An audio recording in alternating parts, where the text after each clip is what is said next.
ಇದೆ. ಹಾಂ ಸರ್. ಅದೇ ಸೇಮ್ ಲೈನಲ್ಲಿ ಡ್ರಿಲ್ ಮಾಡಿಸ್ಬಿಟ್ಟಿದ್ದೀರಾ. ಹಾಂ, ಇದೇ ಲೈನದ್ದು ಯಾವಾಗ ನೀರು ಬಂದಿರ್ಬೋದು. ಈಗ ಈ ಡೈರೆಕ್ಷನ್ ಒಂದು, ಹಾಂ, ಮತ್ತು ಈ ಡೈರೆಕ್ಷನ್ ಒಂದು ಇದೊಂದಿದೆ. ಈ ಲೈನ್ ಕಟ್ಟಾಗಿಲ್ಲ, ಈ ಡೈರೆಕ್ಷನ್ ಕಟ್ಟಾಗಿಲ್ಲ ಸರ್. ಇದು ಡೀಪ್ ಹೋಗಿಲ್ಲ, ಜಾಸ್ತಿ ಡೀಪ್ ಆಗಿಲ್ಲಲ್ಲ. ಹೌದು. ಅದೇ ಇದೊಂದು ಲೈನ್ ಇದೆ ಕಟ್ಟಾಗಿಲ್ಲ. ಇದನ್ನು ರೀಬೋರ್ ಮಾಡಿದ್ರೆ ಬರುತ್ತೆ. ಬಟ್ ರೀಬೋರ್ ಮಾಡೋದು ನೀವು ಹೊಸದೇ ಮಾಡ್ಕೊಳ್ಬೋದು. ಮನೆಗೆ ಅಂದರೆ ಇದೇ ರೀಬೋರ್ ಮಾಡಿಸ್ಕೊಂಡ್ರೆ ಸಾಕಾಗಿದ್ದು. ವಾಟರ್ ಸಪ್ಲೈ ಅಂದರೆ ಸಾಕು ಸರ್. ಒಂದು 2.5 ಇಂಚಿಂದ 3 ಇಂಚ್ ನೀರು ಬರ್ತಿತ್ತು ಇದರಲ್ಲಿ. ನೋಡಿ ಇದೇ ಲೈನ್ ನೋಡಿ ಹಿಂಗೆ ಬರುತ್ತೆ. ಇದು ಈ ಡೈರೆಕ್ಷನ್ಗೆ ಹೊಂಟೋಗ್ತಾ ಇದೆ.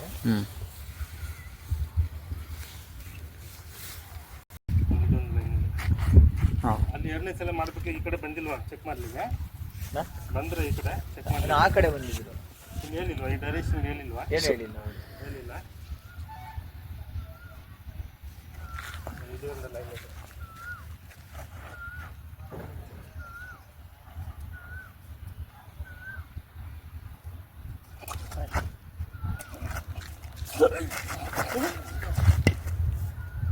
ಇಲ್ಲಿಯೇ ಬರೋದು ಪಾಯಿಂಟ್.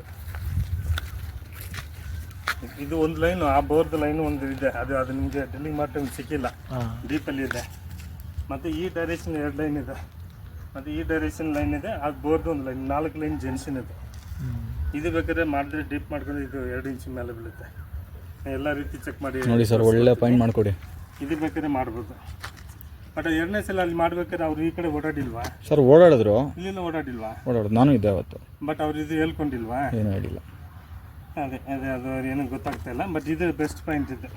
ಇನ್ನು ಬೇರೆ ಬೇರೆ ಮೆಥಡ್ ಇದೆಲ್ಲ ಚೆಕ್ ಮಾಡಿ ತೋರಿಸ್ತೀನಿ. ಇದು ಬೆಸ್ಟ್ ಪಾಯಿಂಟ್. ಸರಿ, ಮಾಡಿಕೊಡಿ ಸರ್.